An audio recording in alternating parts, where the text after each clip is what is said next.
Patrick, on fait une Oui, petite pause. Vincent. On vient juste de partir, mais là c'est drôlement important parce que c'est le palais de justice, enfin j'étais prêt à dire l'ancien palais de justice, puisqu'on le sait, il a déménagé, c'est une cité judiciaire qui a pris place maintenant au lycée des Feuillants. Alors qu'est-ce qu'il faut savoir de ce palais de justice? Eh bien, ce palais de justice, ou ancien palais de justice, c'est la demeure des comtes de Poitou, duc d'Aquitaine. Aliénor d'Aquitaine, reine de France puis d'Angleterre, et son fils Richard Cœur de Lion y ont notamment vécu. Il a été construit au XIIe siècle, dans un style gothique, et puis remanié ensuite au XIVe siècle. Et il y a un endroit de ce palais qu'on connaît très très bien, qui est une grande salle, c'est la fameuse salle dite des pas perdus. Alors qu'est-ce que c'est que cette salle des pas perdus?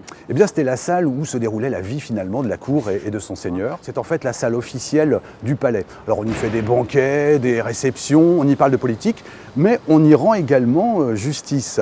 La salle est assez importante pour l'époque en termes de dimension, puisqu'elle fait à peu près 50 mètres sur 17. Pour faire un parallèle avec ce qu'on connaît aujourd'hui, ce serait peu ou prou la taille d'un terrain de handball. Elle est remaniée vers 1380. À ce moment-là, une cheminée monumentale avec ses 3 foyers y est construite. Et on installe en fait 4 statues au-dessus sur le mur donc, qui surplombent cette cheminée.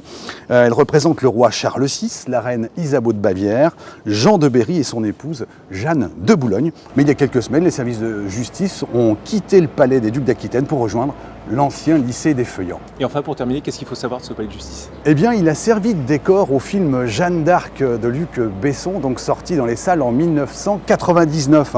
La salle des pas perdus apparaît dans plusieurs séquences de ce film. Alors au-delà de l'aspect architectural et visuel de la salle, qui collait pile poil finalement avec la date des événements historiques qui se déroulent dans le film, il y a également tout le volet historique, puisqu'il faut savoir que Jeanne d'Arc était présente à Poitiers en 1429 au moment où elle a été interrogée, ou finalement quand l'histoire de Poitiers fait son cinéma. Bon, et ben Patrick, tu sais quoi, j'ai une seule date dont je me souviens de l'école, c'était 1412-1431 pour Jeanne d'Arc. Voilà, ça c'est offert, C'est c'est bien, cadeau. bravo, Allez, j'y merci, vais, allez, vas-y.